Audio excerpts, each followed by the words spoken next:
Welcome to A Productive Conversation. It's me, Mike Vardy, and we have an episode from the Vault this week.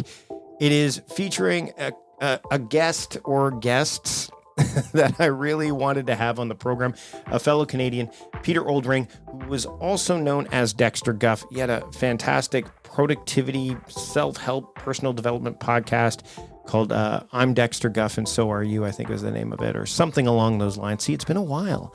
I'm Dexter Guff and So Can You was the name of the podcast. It's a lot of fun. I mean, and what I love about this conversation is, again, Peter is a trained comedian. He's a trained comedic actor.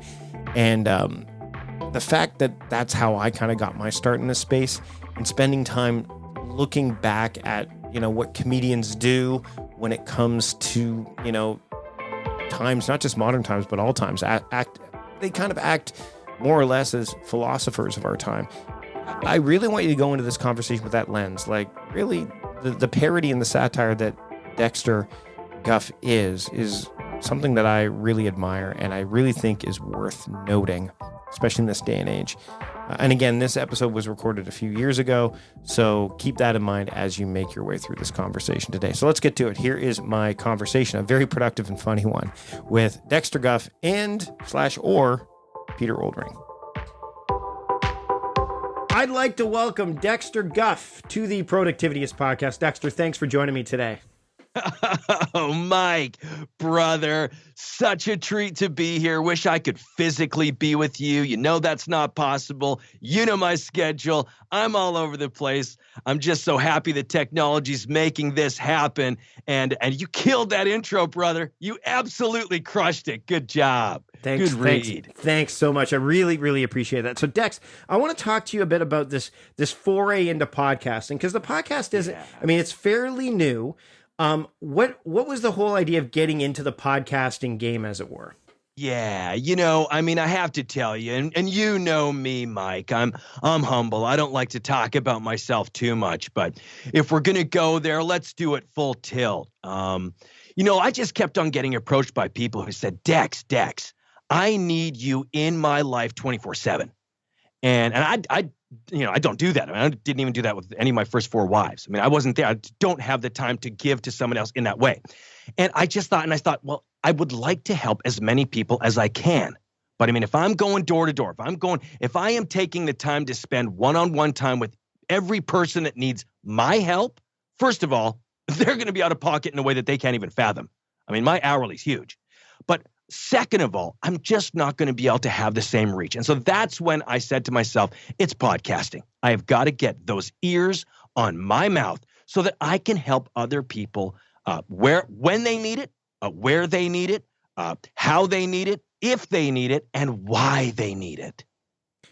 It's interesting as you talk about this stuff, the idea of you can only scale so far, right? Like, you're only available. Yeah. So, it sounds like you're really good at kind of keeping overwhelm at bay. And that's a big problem that a lot of people in my audience really struggle with, the idea of overwhelm and just being pulled in many different directions. How do you keep yourself from being overwhelmed? First of all, I think the big thing is Guff pills. And I don't want to make this a plug because that's not the point. But certainly my Guff pills, my supplement that I proprietarily created, as well with some help from some folks in Dubai, I find that just keeping that sort of a healthy equilibrium, a healthy set of habits that you are revisiting every day. Is it a Guff pill in the morning? Yes. Is it 2 at lunch? Yes. Is it 1 with dinner? Yes. Is it 3 before bed? Yes. Do you have to set your alarm at 2 a.m. to have 2 more? Yes. But it's that kind of healthy equilibrium, keeping a routine. Being able to do that, what that means is that you are going to have the energy to be on the top of your game when you need to do it. I delegate. I'll be the first to say it. Now, am I happy that I have to do that? Of course not. Do the people that I delegate do the same job that I do? No, I don't think so. They fall well short. I've always said, if there was a way to clone me into like 100 me's, there wouldn't be a need for any other industry in America. There wouldn't be any other business needing to happen, because that's the power that Dex Guff would have. 100 Dex Guffs, look out. So long, Apple. That's done. That's yesterday. Goodbye, Google. Don't need it. We've got 100 Dex Guffs. So, but we can't do that. And so I have to delegate. I've got to keep a routine. I've got to stay healthy. And, on top of all that, I got to take a bit of time for me. And when I take time for me, what does that look like? Is it buzzing around the PCH in my McLaren? Sure. Sometimes that's what it is. Is it getting on the 48-footer, cruising out to Santa Barbara, dropping a couple lines, going for some marlin? Maybe. Depends if I got the time. But you've got to be able to make sure that you're taking time for yourself. You get into that routine. You've got some underlings that you can tell what to do. And don't screw it up, even though you know they will. But that's what you've got to do. That's how it works. I want to talk about email, because that's a huge pain point for people. Like, I mean, you've obviously got a lot of people that are demanding your time. I mean, again, that pull, right? Yeah. How do you handle email? Are you one of those people that, I mean, there's people that keep it open all day long and they can't let it go? Or are you like a person who just checks it once per day? Like, how do you handle that influx of information so that you know what to do with it? People are constantly blowing me up on email, and I've had to put some rules in play. First off, I already know Monday to Friday, I've already told family, friends. No, it's not happening. Don't even bother. Don't even hit me up. I don't have time. So my mom knows, my dad knows, a sister, brother-in-law, they all know. They know. Do not hit Dex up. Not during the week. He's too busy. The other thing that I've done is that I've gotten 3 phones, and each of the phones are set to different email accounts. I sort of break down different people, different projects. They go into different email accounts. I have given myself this task. Every email that I respond to, I only respond in one word. That's it. Just one word. Doesn't matter what they've given to me. I respond with a 1-word email back to them, because that is the time that I have to dedicate to it. Otherwise, if I had to write down, think about this. If I had to write 2 sentences in response to an email, how much more time does that take than 1 word? Yeah. And those are just numbers. Like what we're talking about is numbers. This is measurable. That's science. And so if I'm getting, and this is again conservative, 73,000 emails a day. If I'm getting that on 3 different email accounts, and I'm getting back to, I pick and choose, sure, I cherry pick. I get back to the people that are important. If I get back to them and give them 1-word responses, that means that I have 8 hours of the day that's email. Then that's done. That's done. Just 8 hours. Wow. And the thing is, I like how you've divided them up by device. Like, I mean, there's that, you need to have that singular focus. How do you actually 2 iPhones, 1 Android, 2 iPhones, 1 Android. Okay. That's how I did it. I did it. I'm not going to talk preference, but 2 to 1, 2 iPhones. That's it. That's an interesting ratio. I'm an Apple guy myself. Do you actually? You came through like your email, the email that that I got from you, beautifully crafted. You had me right in the subject line. It just said, Dex, I love you, brother. And I was like, okay, I got to get this. And I saw your name in there. I read through the whole thing, and remember that came through on the Android. That was the Android you sent it on. And what I remember what I responded? Remember how I responded? 1 word. Yeah. And it was a long but it was good. Because I think I gave you a few extra A's on there. I gave you a few extra A's. I was like, I want to go the distance on this one. It was like, yeah.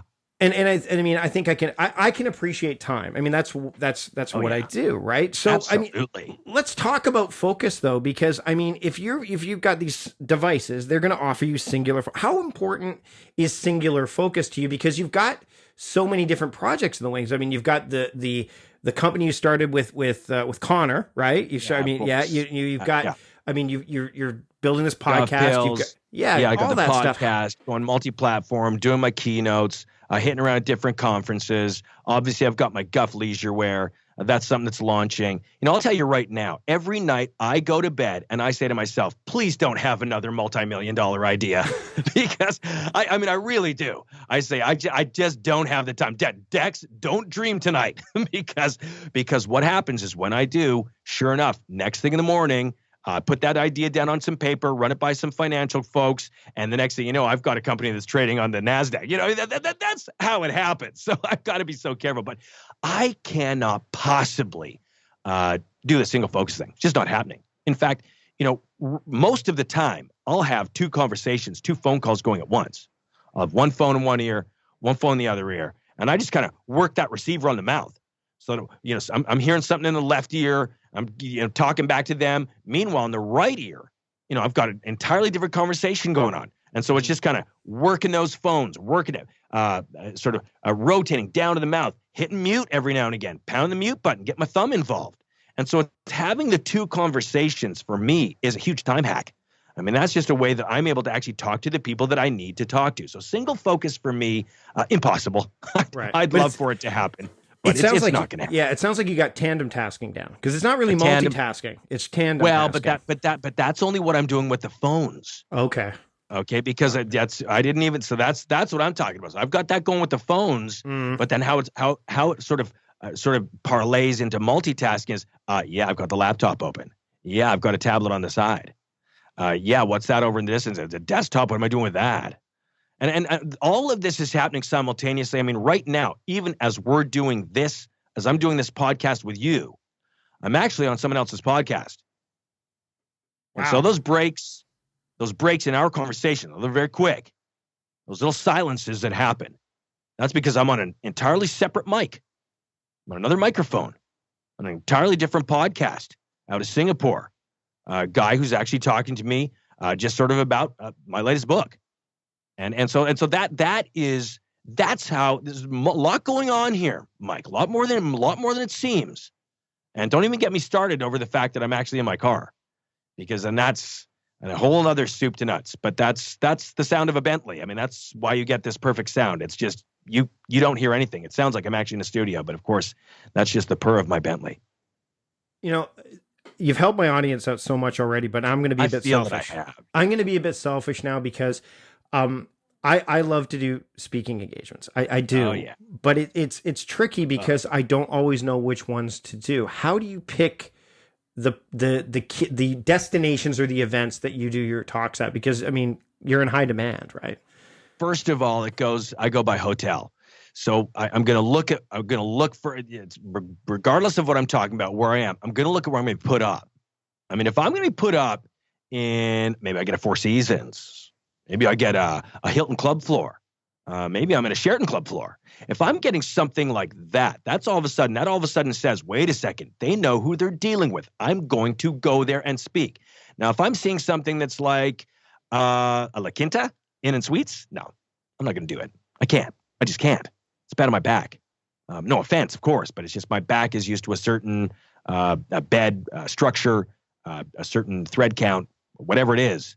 I just know where I need to lay my head after a speaking engagement. So that's the first thing. And then the second thing is going to be, what's the billing on the poster? What's the billing on the website?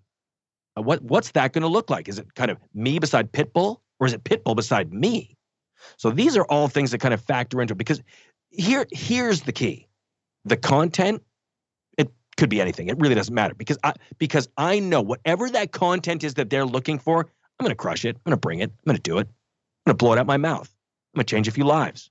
Is that me talking about how to live in your bubble? Or is that me talking about the importance of having a good assistant of some sort? An EA, a great executive assistant. Maybe that's what it is. Maybe that's what it is. I want to talk about your assistant really quickly before we wrap up. Tammy, yeah. How's she doing? Yeah. I mean, she seems to have like a lot of fingers and a lot of pies, just like you. Is that just by design, or does it just seem like she maybe needs to kind of get a little bit more focused, or even maybe time management is a thing for her? I don't know. It's just, that's the impression I get whenever I've heard her on the show, or at least heard you talk about her on the show. Yeah. Tammy's got fingers in pies. I mean, I like to say that Tammy's just got messy hands, and that's kind of more to the point, really. Tammy is somebody who, and I feel for Tammy, doesn't make a great living. Little personal things going on. I feel for Tammy. She does a lot of things that Tammy does for him, but a lot of it is just me kind of honestly just holding her hand and saying, this is how I need my coffee. This is where I need to have the pencil.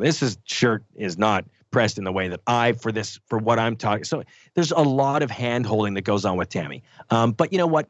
We have been together for a long time, business relationship. I wouldn't say when I say together, it's kind of like, it's 90% Dex, 10% Tammy, is kind of the ratio. That's kind of, if you were to look at sort of images, like if I was a circle and Tammy was a circle, it would be like, I would be a 90% times bigger circle than Tammy's circle. We're still circles, still people, but I'm the 90% circle, Tammy's a 10. But it's kind of like Earth needs its moon, sun needs its Earth, universe needs its Saturn. And so in that relationship, as I think kind of, Tammy's small circle orbiting around my larger circle, symbiotic, great deal of symbiosis, but at the same time, I feel greatly for Tammy. So, Dex, what's next in your universe? What's next for you? Man, so much. Obviously, I'm working on my next book. Very excited for that. It's actually going to be a very short book, 2 pages. I just don't have time to do more. I'm going to have to boil things down. It's all about monetizing your pet. And I think I've got it down to 2 pages. Quick read, but an important read.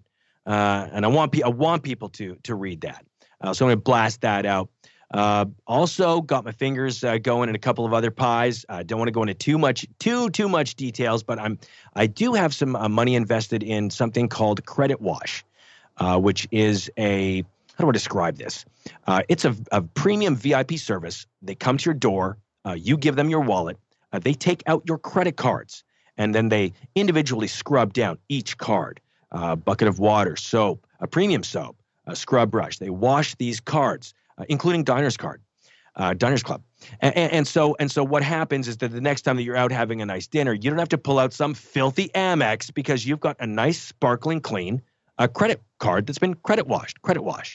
So that's a service that I'm kind of getting into, ground floor, pretty big. So very excited about that. And then, of course, the podcast, Dexter Guff is Smarter Than You, and You Can Be Too, which is the full title of the podcast. It's a title of hope. Because what it's really saying is, yeah, you're not smart right now, but you could be. That's the hope. You can be. So it's a title of hope. So Dex, where can people find you online other than the podcast? You've given us a lot of thought dogs today. Yeah, the thought dogs were coming fast and furious. I could tell you were sipping on a bit of my brain juice. Nice to see. Always a treat to see people shoot that back. They can find me, of course, on Twitter at Dex Guff, Instagram at Dex Guff. And as well, right now, a bit of a thorn in my side. Don't want to go into too much detail, but if you want to send me an email, you can go to my website, which is dexterguffmusic.com, which is it's an old it's just an old website I had. It doesn't matter but you could go there. I am getting my email from there. Still trying to get the dexterguff.com website, which is plumbing supply company, and it's just driving me absolutely nuts. Trying to throw some money at these guys, they will not budge. So in the meantime, dexterguffmusic.com. Just don't ask me about why it's the music.com. Dexter, thanks for joining me today. I really, really appreciate your time. Brother, absolutely. Complete treat. Love getting a chance to sort of go one-on-one, let the thought dogs fly, dip it in mustard if you want, or just take it straight up. Either way, it's works from the inside out. It's a great meal to have and some good thoughts to chew on.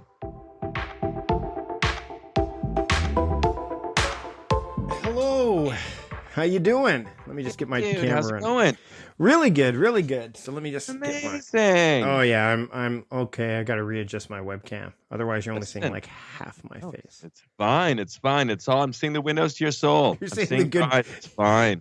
You're seeing the good part. So first off, where are you? I'm in Victoria, BC. Yes, but I mean, behind you, I'm looking at some kind of large. It looks like is it a height measuring thing? Is that a height? Oh, you know what that is? That's from Wait But Why. You know Tim Urban. Yes, it's a perspective on time. So it's God. It literally breaks down so basically the whole gist of it is we're really just a small little speck in the grand scheme of things, right? So it's the same guy that did the monkey brain TED talk and stuff, and then got like a mega book deal. Yes, so typically a thought leader, which a little bit about. I mean, I swim in some of those similar circles. It's a veritable who's who that I usually surround myself with for sure. So, first off, thanks for taking the time today, and I gotta say, I have.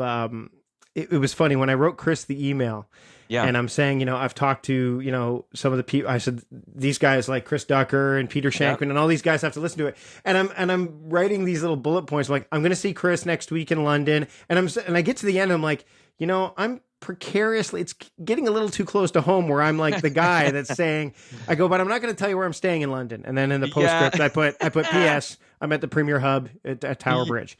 Amazing. But, oh man. So just a little bit of the reason why this resonated so much with me is when I started doing productivity stuff online. Yes. I was doing a Colbert-esque kind of take on productivity like 8 years ago.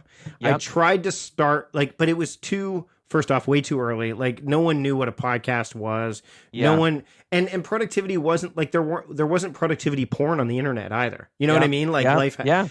So it didn't land. But what was funny is I interviewed like David Allen, like the founder of Getting Things Done and stuff. And he said, because you're parodying it, you must know enough about it. Why don't you write legitimately for it? Like you're entertaining enough.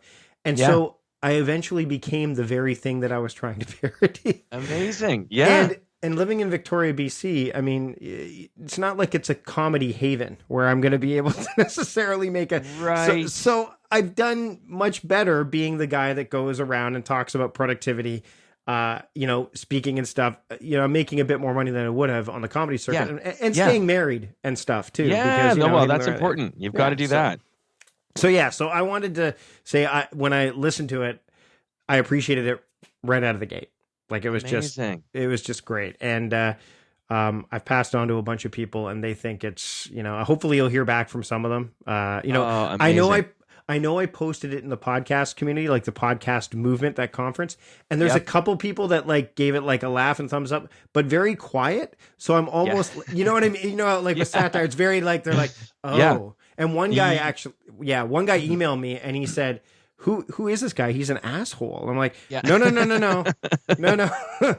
he said, he goes, he had some good tips in the personal branding episode. I'm like, no. Not really though. Look, I mean, I'm sure you've seen on some of the reviews on Apple Podcasts and stuff. There's some folks for sure who the satire is lost on. They don't see it as satire. They just kind of take it at face value and are like, oh my God, this guy's an asshole and he's just all interested in himself. But it is interesting, even in that same breath, there was a couple of people that would sort of say that, and then they would also say, but I mean, there were some helpful tips that I picked out of it. But honestly, I couldn't sit through more than 10 minutes to just listen to him, congratulate himself and all this kind of stuff, right? Which is, it's pretty funny, and we kind of, with This Is That, not that we struggled with the same thing, but we actually had a conversation a little bit about when we started doing Dexter Guff. We had a conversation about, well, are we going to make it obvious that this is a comedy show? We're going to come out and say this is a comedy show. How we describe it, where we situate it, under what, like where it will be featured on different podcast feeds and the rest of it. And we, again said, well, I mean, maybe we don't sort of make it particularly obvious. And it's always been an interesting line for us because, our intention is really just to, it really is just to make a comedy show. I mean, for us it is, and it's an interesting thing because what we find funny when we do our own brand of comedy, it really is to kind of play something pretty close to the skin, pretty relatively straight. The material itself might be a flip on, a complete reversal or a flip on an ear. But ultimately for us, we do kind of like that there is some sort of semblance of an unusual sincerity to it, that it does sort of cause you to sit forward for a second and ask yourself, wait a minute, is this for real or is this not? There's no possible way. Right. Yeah. Well, and you really are good at dancing that line, like the meditation episode in particular, where it's like, like that happens. Like there are things that people are thinking about during that. The whole point is to let that go, but you're spinning it and saying, no, most people don't let it go. And so it's cutting really close, but then you guys are really good at deftly inserting something to kind of break the pattern. So, okay, no, wait, hold on a second. Hold on. Yes. And I think you have to, because there are so many people doing these types of podcasts and these types of, like, I mean, when I'm listening to this, I'm like, okay, the cadence of your voice in that character is very Ferris-like, it's incredibly, and I know that that's deliberate, but, and then you've got, there's I mean, with the pills and stuff, you're getting it into the Rogan and Asprey territory. Like, there's no question where they land. Yeah. But what's really interesting for people who do these kind of podcasts, I found, and I talked to a couple of people who do that, is it's like Chris was saying, you don't want to if you're taking yourself too seriously in this, then something is kind of, maybe you need to look at yourself in the mirror a little bit. But it's also a nice form of levity. Like, again, some of the guys I talked to, they're like, oh man, they've got us. Like he nailed it. Like, he just, my buddy Paul Jarvis, he's done pretty well online. We get together for coffee, which again, internet on 3 of us in Victoria don't make any money here, but on the internet we make a shit ton of money. And so we're all sitting having coffee, and I'm like, you got to listen to this, Paul, because Paul's very much he's introverted, lives in Souk, isolated. And he on the way home he tweeted, he's like, this is my new favorite podcast. He goes, like, I know who these people are. And the listeners are kind of getting into, because they're kind of like, okay, all right, this is good. Like, it's very good satire, like, it dances that line really deftly, and you do a good job with it. The commercials too. Like, I mean, those are pretty fun for us, to just kind of come up with a little funny take on drone flowers. Now, ghost drone, absolutely, man. I mean, what an impressive way. Knock her off her feet as that vase is delicately dropped. I don't know how they drop it so delicate that it doesn't shatter, but regardless, incredible company.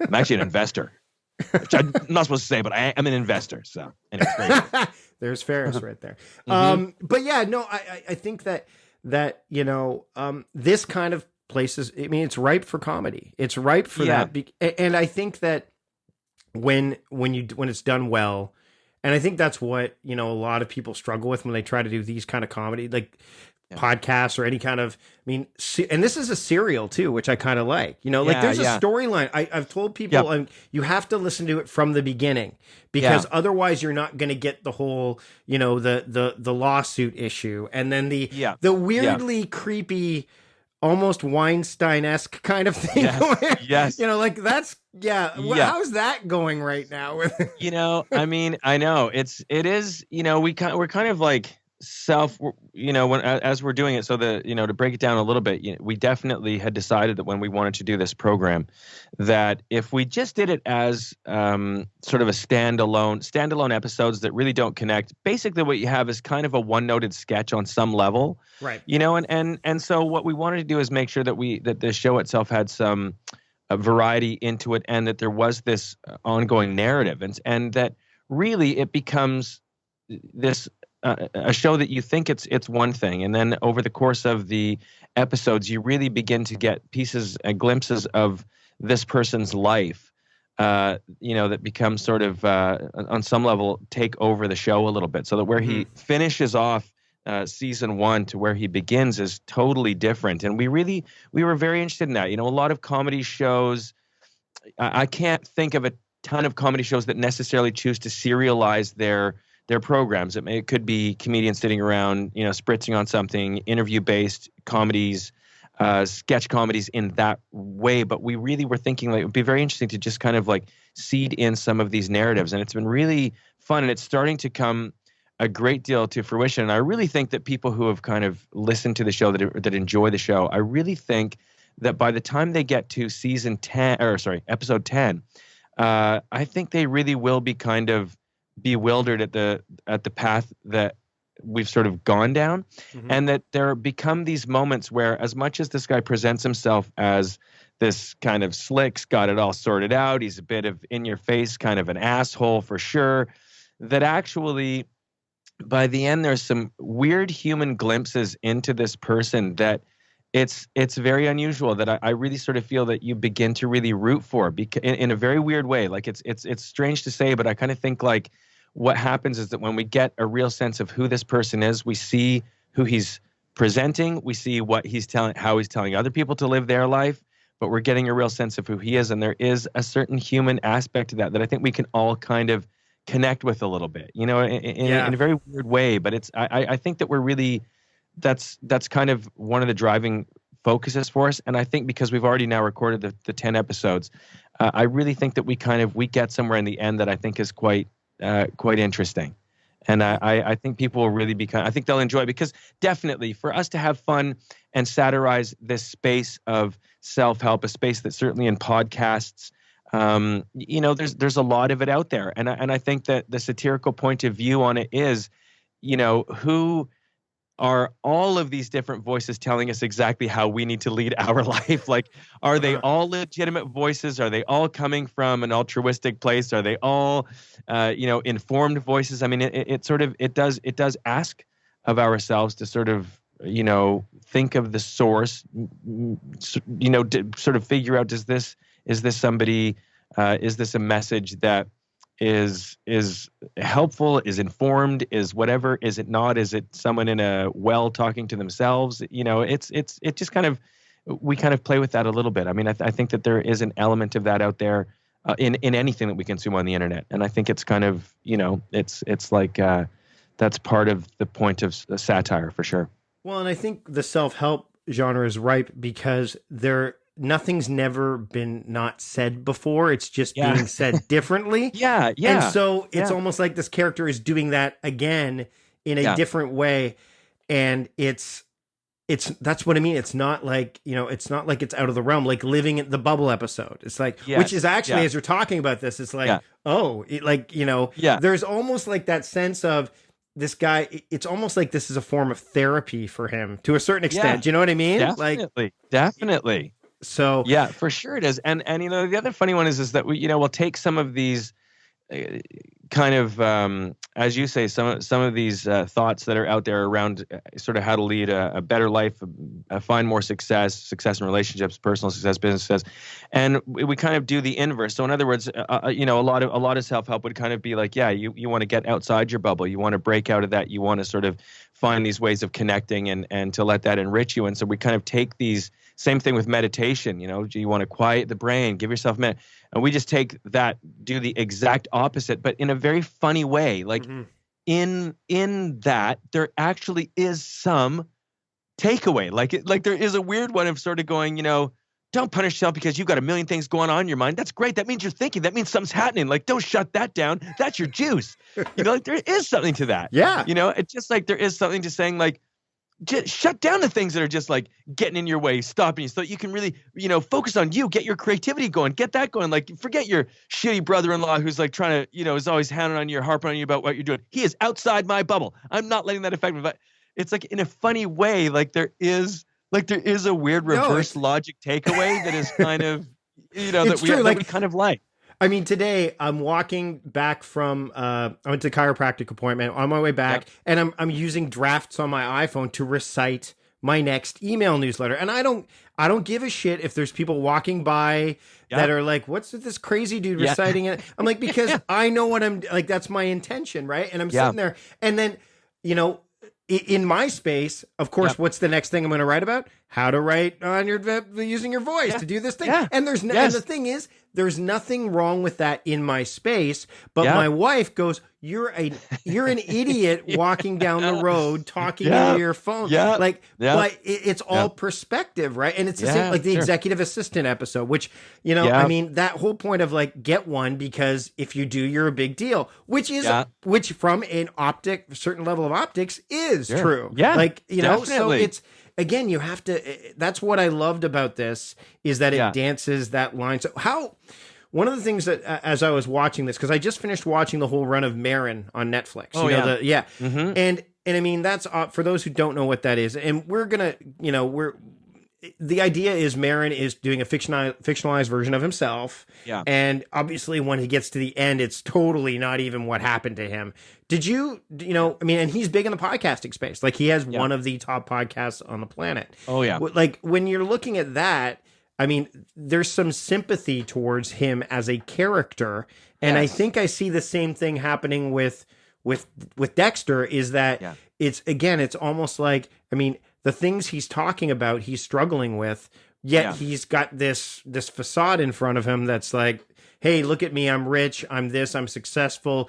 And the vapid kind of laughter, which you do so well, the kind of like the dismissive kind of, it's just, it is, I mean, obviously, like, what did you, when you were putting this thing together, what, like, where did you, other than obviously the space as a whole, were there any particular spaces that you looked at and said, this is the story we want to tell, this is the character that we want to build, here's where we're kind of drawing inspiration from? Any places in particular, or was it kind of a combination or a gestalt of all this stuff? It's kind of a combination, I mean, I would say that we didn't have a specific grouping of places that we were pulling from.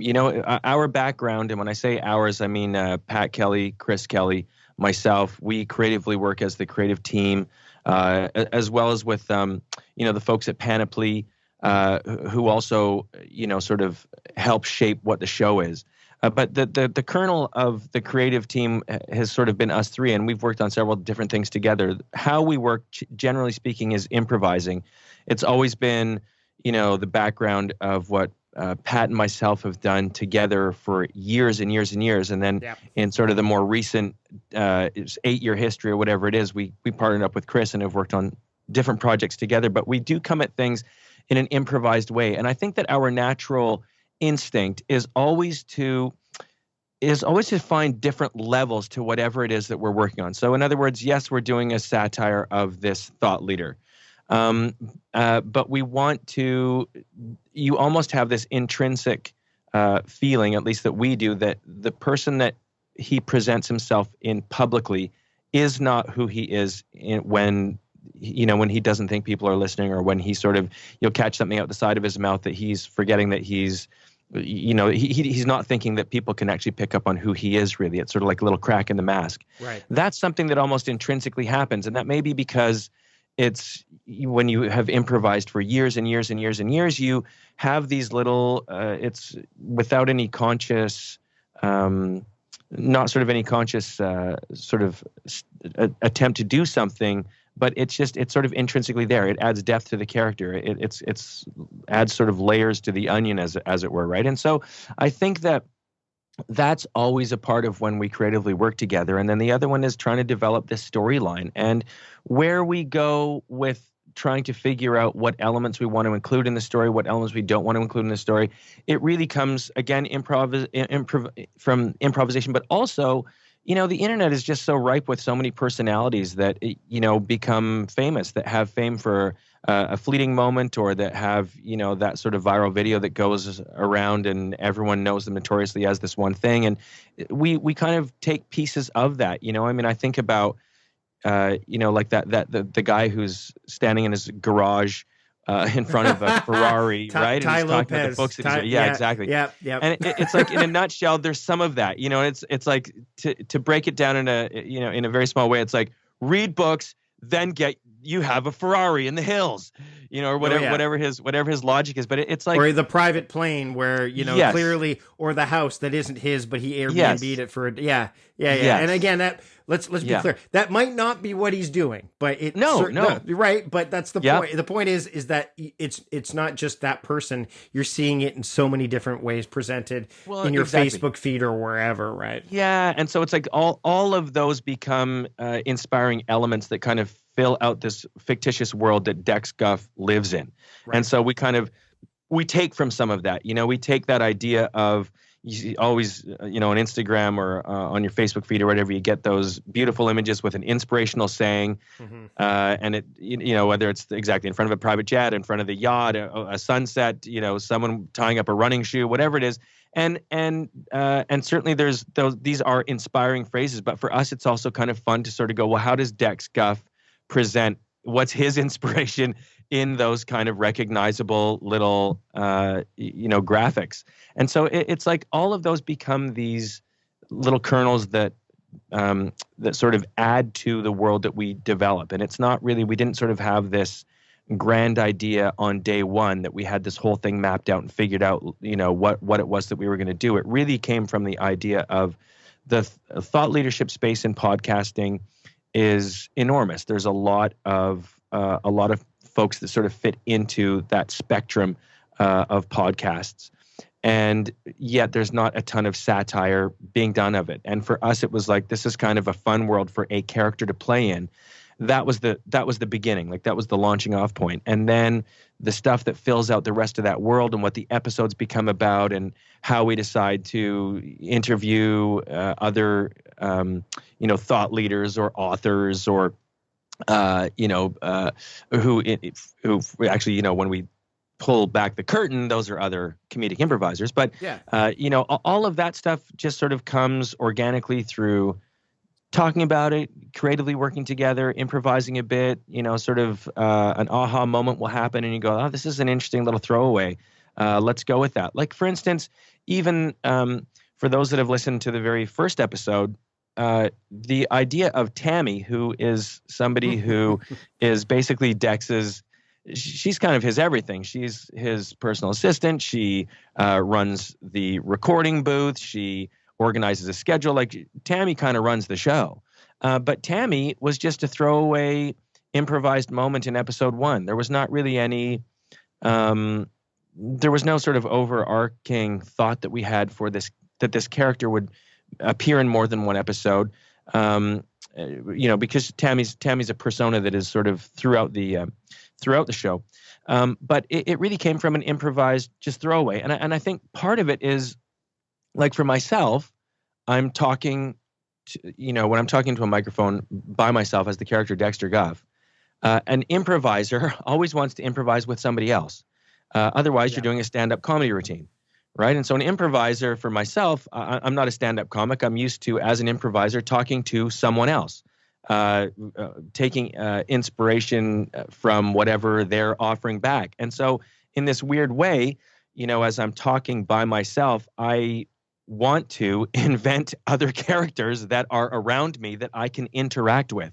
Mm-hmm. And even though there is no Tammy, there is no person who is, who is physically there improvising with me, to be able to, I just sort of naturally in that improvised moment create a character, because that is easier for me to improvise. It's easier for me to then all of a sudden have a relationship, to all of a sudden be able to, out of nowhere, be furious at someone or laugh at something someone's doing and then have to justify it. Like, it gives me content as an improviser.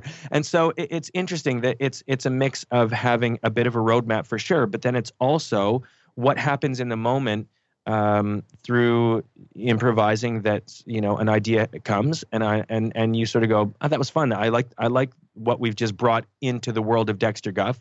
Let's see where that goes for a minute here. Right. It's so like improv is like the genesis of sketch anyway. Yes. Like, I mean, realistically, so I remember seeing you guys do the Thought Leader TED parody. Yeah. Is that where this kind of the kernel began, or was Dex already well in play by then?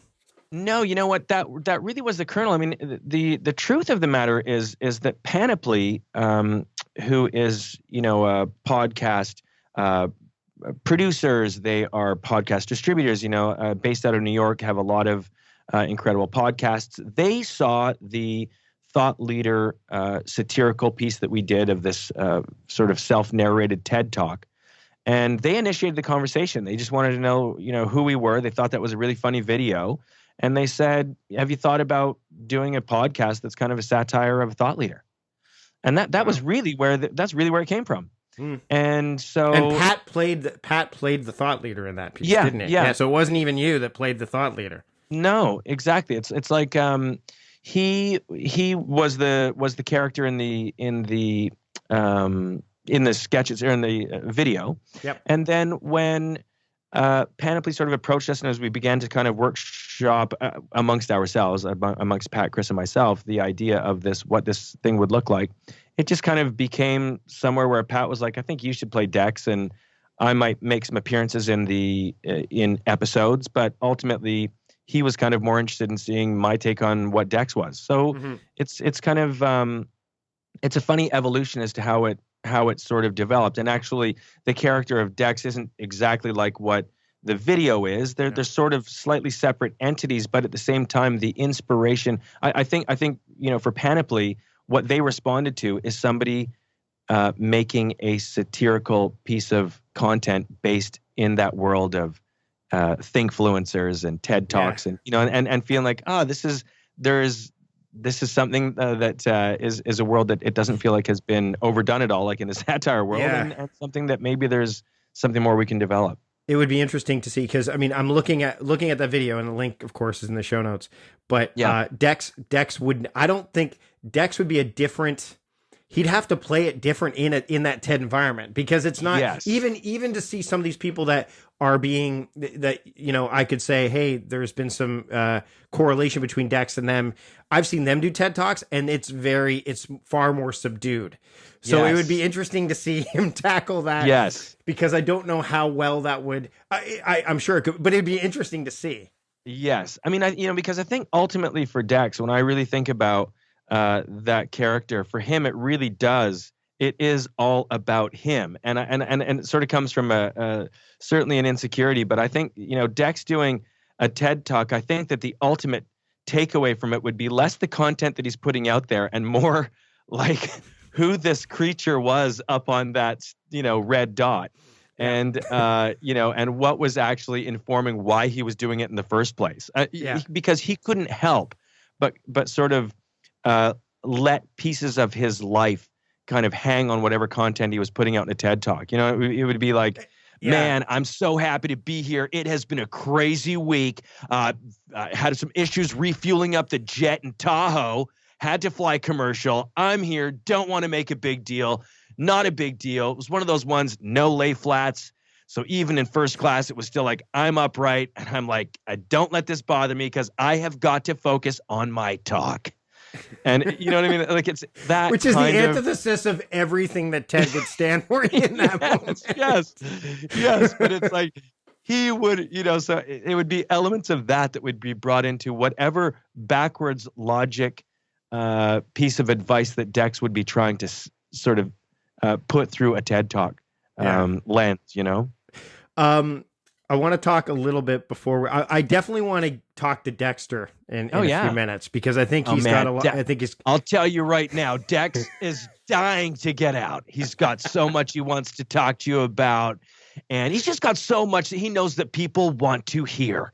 So it's very hard for him to take a back seat here, but a couple more minutes, we're keeping him in the green room. So I've seen you Canadians and comedy go hand in hand in so many ways. I remember the Comedy Network show, what was it again called? Good Morning. Yeah. Good Morning World. Yeah. You guys did Good Morning World. Yeah. And then this is that, of course, is where, like, and I'm going to talk to Dex about overnight successes, because I know that he definitely has something to say. But this has been like, this is not like, you've been around in the comedy scene in Canada for a long, like for a lengthy period of time, the two of you. And I know Chris has fairly recently been brought on board, especially, I think it was largely with This Is That, correct? Like when he for sure it was with This Is That. The Pat and I met years ago in Calgary, improvising at a was it Loose Moose? Yeah, at the Loose Moose Theater in Calgary. Yeah. And I have an improv background, by the way, just so that people know here. Like I did improv here in Victoria with Spilt Milk. Worked with Instant in Vancouver. I came over and did some stuff there. So I know some of the. In fact, I think I recognize some of the guests on Dex. Was Erica on? Was Erica? No, we didn't have Erica, but we had, I'm trying to think who all we had. We had Lauren Ash, who is an amazing Second City alumni out of Toronto. And she's now based in LA. Yeah, she's doing Superstore. Yeah, she works on Superstore. Yeah. An incredible improviser named Gary Anthony Williams. Again, he's based out of the States. I met Gary years ago on a sketch comedy show for Warner Brothers, and he's just a unbelievably talented improviser. Performs in LA with a group called the Black Version. I was going to say at the Groundlings. They used to do it there, but now they've taken it somewhere else. But the Black Version, unbelievable improvisers, and George Basil, again, sort of a New York improviser who's found his way west. We also had on Pat. Obviously, Pat's been on a couple times. Yep. And let me sort of go through the Rolodex, because I really don't want to miss out on anybody, because everyone's been incredible. Katie Crown, who's an incredible voice talent, and from the comedy scene in Toronto originally. And you're producing the show in Vancouver. That's where the show's produced, right? Yeah, we are. Exactly. Yeah. And because we're all sort of based on the West Coast. I'm actually based in LA, and then Pat and Chris are in Vancouver, so we kind of collaborate together, either in Vancouver or down here, just sort of depending on what works for everyone's schedule. Right. So, the journey, this is not, it's like I was saying to you earlier, me doing what I'm doing now was not what my intention was. My intention was to kind of do more comedy and to do more of that stuff and be on stage, and now I'm not doing that, but I'm doing something that's just, so this was not the path, was it? Like, I mean, this is, I mean, it kind of, you didn't veer as far off the path, but I mean, nonetheless, it's an interesting journey to figure out that, I mean, when you guys did This Is That, and you're still doing it, it was one of those things where people, the whole fake news, and I'm going to put the TED Talk that you did about fake news up on the links. Yeah. Cause it's just one of those things where we live in such an era of outrage and we read the headline and that's it. And subtext goes out the window and a lot of that stuff. That's like, can you kind of, I mean, in Cole's notes, because I can say that to you, not Cliff's notes. Yeah. Cole's notes, how this kind of like went from where you were to where you are now, and kind of the how you've embraced it, because really you've had to. Yeah. Well, I mean, I'll take it back a little bit, because you touched on Good Morning World, and the reason I want to take it back to there is because that was maybe. Pat and I had improvised together and worked together and, doing various things before that. But Good Morning World was this idea that we had, which was a satire of breakfast television. Yep. Because we sort of thought breakfast television, you don't really, it's not sort of imperative things that we're necessarily learning, that you're not sort of waking up, that you have to turn on breakfast television to figure out the most effective way of folding children's socks or whatever it is. But it's like, for us, it was this right playground of satirizing that world. And then in an interesting way, when that finished, we found ourselves, we had an idea, we wanted to do something with the CBC. Actually, on the television side of things, that didn't really work out, but we had somebody reach out to us from CBC Radio to say, if you have a radio idea, we'd sure love to hear it. And so we kind of thought again about this idea of satirizing public radio, satirizing the sound of Radio 1. Like, we grew up in Canada. Anyone that grows up in Canada, the sound of Radio 1. It's just a recognizable tone in the background of everyone's house. And so it's like an NPR-ish kind of thing. For those people who are American listening, it's like, it's our NPR. Yeah, exactly. And it's like, it really is, for a comedian, for a comic performer, it's this playground of characters, because just like on NPR, on the CBC, you hear interviews with everybody from a politician to some guy who's, making artisanal cheese in small town wherever. And so for a comedian, it's just this opportunity to play all sorts of characters, do something that sounds a little bit like This American Life, to a straight up interview. And so we really just kind of embraced the idea of playing within that. And then when Panoply approached us, because they really responded to this thought leader video that we did, it kind of, again, for us was like, wow, yeah, this is such a fun world to play and to come up with a character in. And so I bring it up just because over the course of the work that I've done with Pat Kelly, and then now with Chris as well, we've always somehow found ourselves in doing satire, that we have found ourselves kind of doing our take on, characters that we recognize in various forms of media. And I'm not really sure why. Like, it was never really an agenda. Like, it wasn't sort of like, when Pat and I started doing stuff together, we were like, we got to satirize media. It was like we just thought that was somehow funny. I think for whatever reason, the tone that we struck in each of these different things, it's kind of, I guess you could say, in varying degrees of dry tone. We're not necessarily showing our full hand and saying this is a comedy show and there's going to be lots of, clown horns and, whoopee cushions and rim shots. And, we're not sort of like trying to make it sound exactly like a in-your-face comedy. We just kind of naturally gravitated to I guess, what has become a bit more of a satirical tone that we seem to take on projects that we work on. So, but yeah, and there was never really a grand design in the beginning. Our background was just improvising, doing stuff with the Second City as well. And we just kind of found ourselves interested in the voices that kind of came out and in the projects that we've subsequently worked on. So yeah, the idea of, would we have thought that we would be doing a show specifically about business hacks and, relationship advice and all that kind of stuff? Probably not. I don't think we would have really thought that. But does it make sense that we would kind of gravitate towards playing around in a world that there is some recognizability to, and sort of taking a character, maybe making him a little bit larger than life, but trying to keep some elements of it straight. Yeah, that's kind of in our wheelhouse, it feels like. Last question for you, Pete. Yeah. Obviously, there's been some influence on you for the kind of stuff that Dex talks about. Clearly you must know. I mean, what's that saying? I mean, in order to satirize something, you got to know it really, really well in order to play it. So what of those things that you kind of are playing off of, whether it's like a life hack or some kind of like, do you kind of prescribe to, do you say, hey, you know what? I do use these kind of tools. I do meditate every day. I do what are those things that you actually do? That people would be like, oh, okay, because obviously, there has to be some truth behind the shroud, so to speak. Definitely. I mean, it's interesting because I would say that I mean, like I do keep a yoga practice. I do hot yoga. Well, you live in LA, so I mean, I think come on, you've got to do it.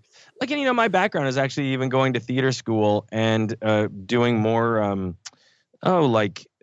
Classical theater training. And so I sort of have implemented a lot of the different things that I, took from back then of breathing and relaxing and meditating and some of those elements like that it's always sort of been a part of who I am. And I think that one of the things is that as much as I have been, an actor and in theater, I've also at the other side of my mouth satirized that to no end in characters that I've played, because it's like I do recognize it. And I sort of feel like you're able to do that. Like you're able to actually participate in the very thing that you laugh full-heartedly at as well. Because I sort of think like if you are really invested in a world, whether that has to do with, thought leadership or whatever the world is, you're welcome to look at that and have a really good laugh at yourself, at ourself, because it's like that so well.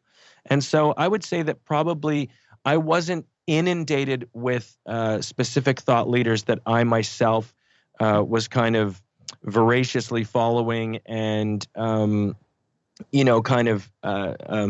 that had a great influence on me. Like there weren't specific people.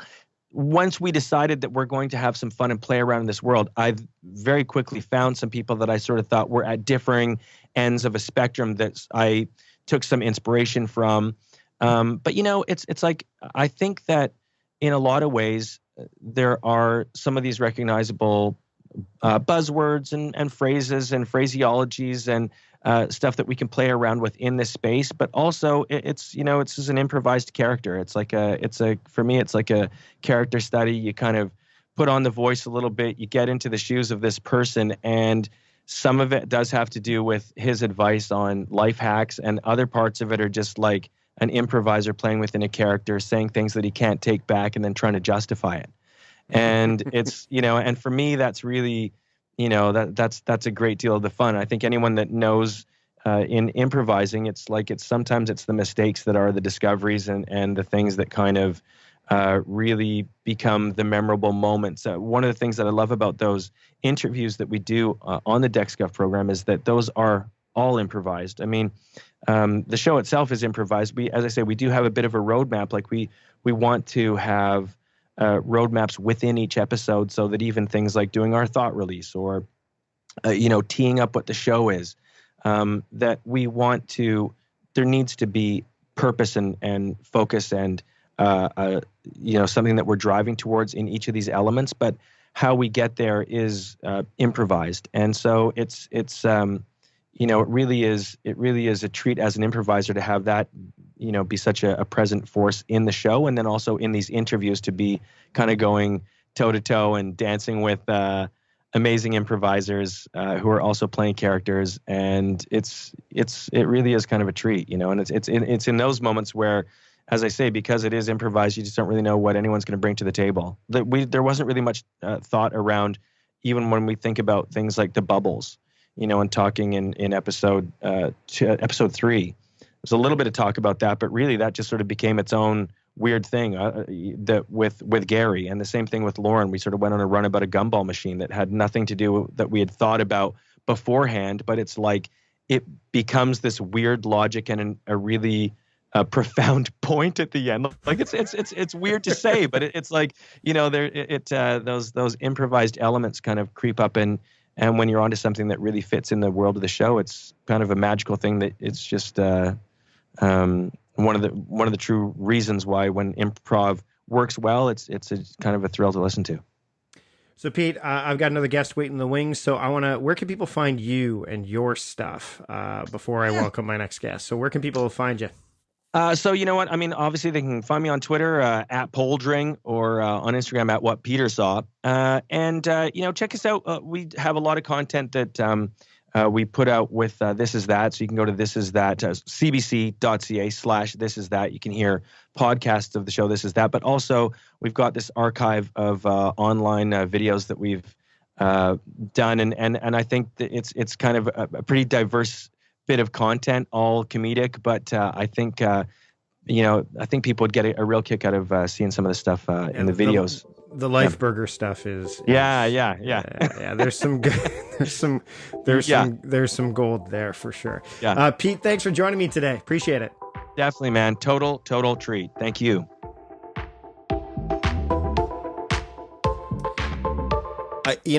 I love revisiting some of the episodes from the past because we've been doing this show for 430 episodes now. And just to go back and hear some of those conversations, not just to hear where things were, but hear how far I've come, hear where the landscape may have changed or what hasn't changed at all. It's really fascinating to me. So I'm glad you stuck around and listened to that conversation, and that there's plenty more to come. If you want to get more from this conversation, including the links and all that stuff, go to productivityist.com/podcast430 and make that happen. And don't forget to subscribe to the podcast as well. That way you don't miss a single episode of what's to come. And next week, it's a fresh episode with Jake Kelfer. You don't want to miss that one.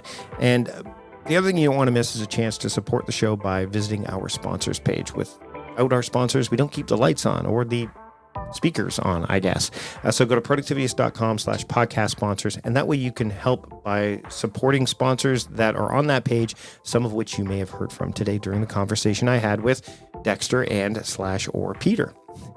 Until next time, I'm Mike Vardy. Thanks again for listening. And I really strongly encourage you to remember to stop doing productive and start being productive. See you later.